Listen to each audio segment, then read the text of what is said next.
Vamos conversar agora com o cirurgião plástico William Machado e ele vai falar com a gente sobre procedimentos de correção nas orelhas. Quem possui orelhas acentuadas ou alargadas e pretende dar um toque. Mas vamos também aproveitar esse momento que ele está aqui para a gente falar também de rinoplastia, que é importante também, tem muita gente que quer tirar as dúvidas. A última vez que o doutor veio aqui para o nosso programa, muita gente... Vanusa, por que você não aprofundou mais? Por que você não conversou mais sobre esse assunto? Calma, gente. Tem ainda vários programas aí para a gente trazer o doutor novamente e falar sobre vários outros assuntos. E não se preocupe, não. Sinal de que você está querendo ver mais e a gente vai mostrar para você. E nós vamos conversar com ele agora, porque ele se encontra aqui no estúdio para falar sobre algo que incomoda. Tem situações que as pessoas se incomodam de fato e que não vai fazer mal nenhum, né? Dar uma correçãozinha daqui, dali e que vai trazer de verdade até a autoestima da pessoa, né? Talvez não seja nem porque ela se incomoda, mas muitas vezes ela se incomoda com a opinião dos outros. Doutor, seja bem-vindo. Bom dia, Vanusa, obrigado. E realmente é isso que você falou, essa procura pela beleza, a gente termina querendo modificar, né? Querendo melhorar alguma parte do corpo. E não é diferente com a orelha e também com o nariz também. E que de uma certa forma é uma cirurgia mais leve, né, doutor? O senhor poderia falar um pouco a respeito dessa cirurgia? A otoplastia é uma cirurgia mais tranquila, ela pode ser feita até com anestesia local, sedação, né? Não precisa ir para o centro cirúrgico em si, não precisa ficar o paciente internado. E a gente tem que ter alguns cuidados, principalmente com relação à idade, né? Porque já é um probleminha que a gente começa desde a infância, né? Então a gente tem que ter uma idade correta para poder fazer esse procedimento. Não pode ser tão cedo, né? Tem que ser pelo menos com 8 anos, né?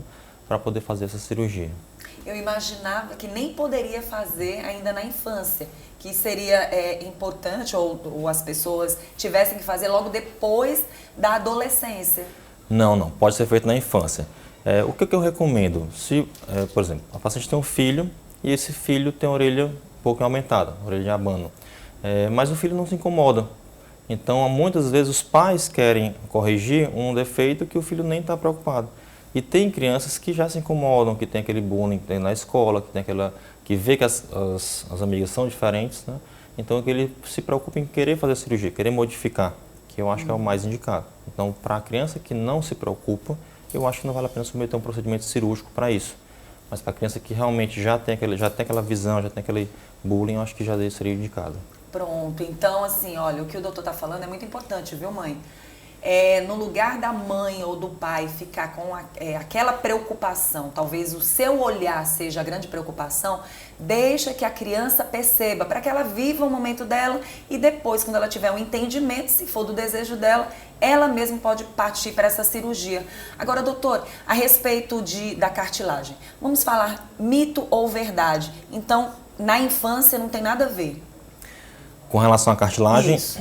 Tem a ver. A cartilagem, ela faz parte da orelha, a gente retira um pouco dessa cartilagem para poder moldar a Mas orelha. não vai trazer danos? Não vai trazer danos. A gente vai, na verdade, boa parte da cirurgia a gente vai reposicionar a cartilagem e a outra parte da cirurgia a gente vai tirar um pouco da cartilagem para poder ela também reposicionar para a posição correta. Mas não vai modificar a audição, não vai modificar a função da orelha. Realmente só vai dar aquela qualidade, principalmente para o olhar dos outros. Exatamente. Geralmente, quando essa pessoa busca o senhor, qual é a maior preocupação dela? Muitos se preocupam com ficar muito colada, a orelha ficar muito para trás e não ficar visível, né? Então é uma preocupação de muita gente que não quer ficar artificial, né? Então tem que ficar a orelha o mais natural possível. Quando se faz essa cirurgia, existe todo um olhar relacionado ao rosto? Sim. Porque muita gente vai só com aquela visão focada na orelha, né? A gente normalmente se preocupa com o todo, né? Com o rosto como um todo, para ter um formato melhor. A gente se preocupa também, por exemplo, com o nariz, né? Com a região da mandíbula. Então, o rosto em todo, ele dá um formato diferente com a orelha mais aumentada. E à medida que você modifica, o rosto tende a ficar um pouco mais afilado, né? Qual é a dica que o senhor poderia dar para quem pretende fazer esse tipo de cirurgia, seja homem ou mulher? Porque as mulheres têm sempre aquela preocupação, não vou amarrar o cabelo, porque a orelha me incomoda, né? E algumas também se sentem incomodadas até com o cabelo solto, porque a orelha fica aparecendo um pouco.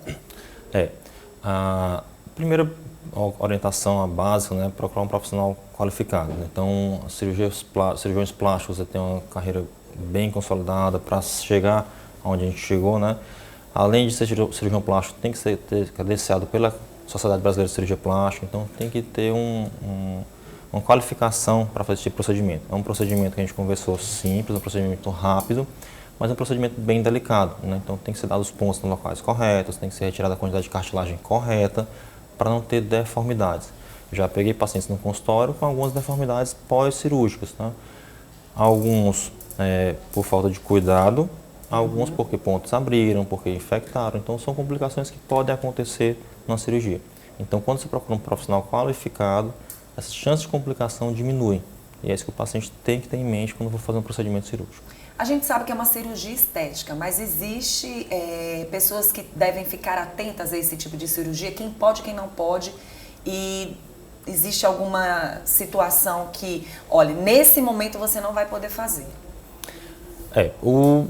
Primeira coisa, questão da idade, né? Então a idade é a partir de 8 anos. Segundo, saúde, né? Então o paciente tem que estar bem de saúde, tem que estar saudável, não pode ter nenhuma complicação da sua saúde. Então se o paciente tem, por exemplo, uma pressão alta que não está controlada, uma glicemia que não está tão controlada também, então ele tem que controlar o estado de saúde dele total para poder fazer o procedimento cirúrgico. Tem que fazer a cirurgia saudável para diminuir também as complicações. Quais são os cuidados antes, durante e depois? Os cuidados antes são esses que a gente conversou, questão de saúde.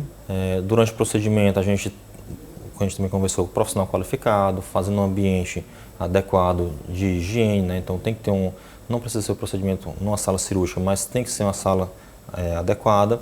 E cuidados pós-cirúrgicos, higiene, curativo, né? Então tudo isso, repouso, evitar sol, esse tipo de coisa, a gente tem que ter um acompanhamento próximo do paciente para diminuir também as complicações pós-operatórias.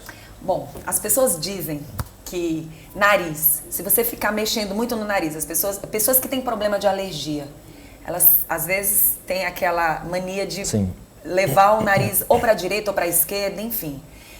Com a orelha, depois da cirurgia, pode acontecer de você tem que ter um certo cuidado para não ficar mexendo muito. Ela pode, por exemplo, ficou de um jeito, mas se ficar mexendo muito, ela pode mudar, por exemplo, o formato?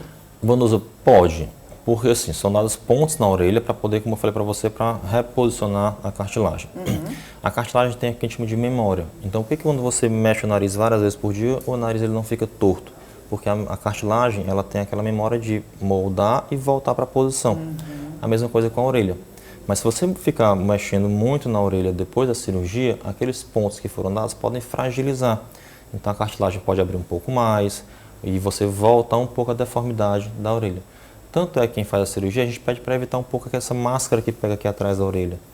Não porque a cartilagem vai perder a memória, mas porque os pontos que foram dados podem esgarçar um pouquinho mais, abrir um pouquinho mais, entendeu? Então a cartilagem termina abrindo um pouquinho e deformando mais a orelha. Para a gente partir para o nariz, eu queria que o senhor falasse a respeito. Foi muito bom o senhor ter falado sobre as máscaras. Ultimamente, a boca de todo mundo é dizer, eu sinto que a minha orelha está ficando de abano de tanto usar máscara. Isso é um mito ou uma verdade? É mais mito, porque realmente a cartilagem, como eu falei para você, essa memória, ela tende a voltar para a posição correta. Então pronto, gente, não precisa ter medo, viu? Pode usar máscara tranquilamente. Agora vamos falar de nariz. Nossa, essa última vez que o senhor veio para o programa, o que eu tive de pessoas entrando, várias pessoas entrando em contato com a gente, querendo entender um pouco mais sobre as novidades quando o assunto é nariz. O que o senhor tem para falar para a gente? Nariz, a gente tem basicamente dois tipos de procedimentos. Tem um procedimento mais simples, que é a rinomodelação, que a gente consegue colocar preenchimento para moldar o nariz de uma forma que a gente queira. E tem a rinoplastia, né? A rinoplastia a gente tem basicamente dois tipos. A rinoplastia, aquele que tem um cortezinho aqui, que é aberta, e a rinoplastia fechada, que é sem corte visível, ou seja, só um cortezinho interno.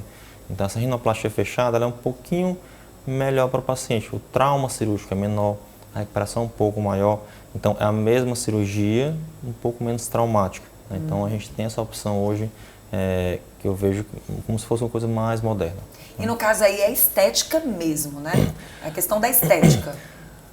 O septo, né, quem tem desvio de septo, dificulta um pouco a respiração. Quando a gente vai fazer a cirurgia, parte desse septo é retirado, tanto para ele ficar reto, quanto para a gente usar esse septo para moldar o nariz. Né? Então o nariz ele tem que ter como se fosse uma casinha, ele tem que estar bem estruturado. A gente usa essa cartilagem do nariz, do próprio septo, para poder preencher, formar e deixar ele bem organizado.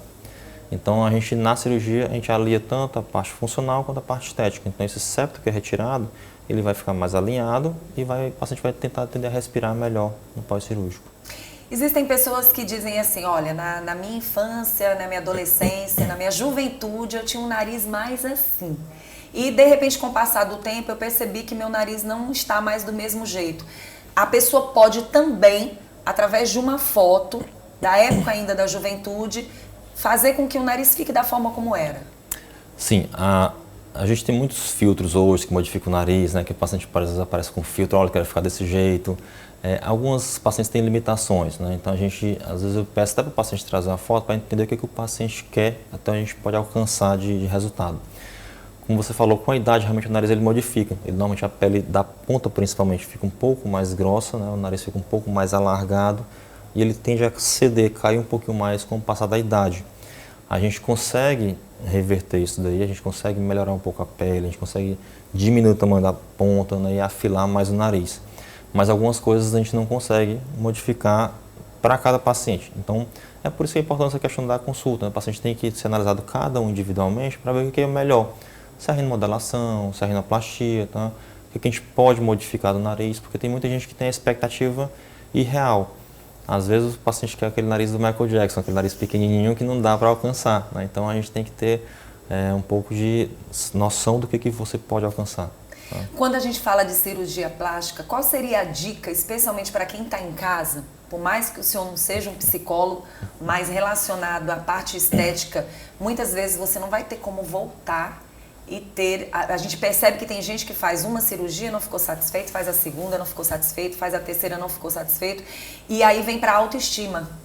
A pessoa já está muito mal porque fez algo que de repente não era o que ela queria ou imaginava e no final de tudo não era aquilo. Né? Qual a dica como profissional que o senhor poderia dar para quem está em casa agora assistindo o nosso programa? Para ter muito cuidado, porque às vezes tem gente que chega e diz assim, olha, se você fizesse isso, você ficaria muito mais bonita. Sabia que se você mudasse isso, então assim, como nós estamos vendo uma época onde as pessoas estão com a autoestima muito baixa, é um momento difícil, mas que tudo isso, em nome de Jesus, vai passar. As pessoas têm que ter consciência que o que elas devem fazer é o desejo delas e não o desejo do outro.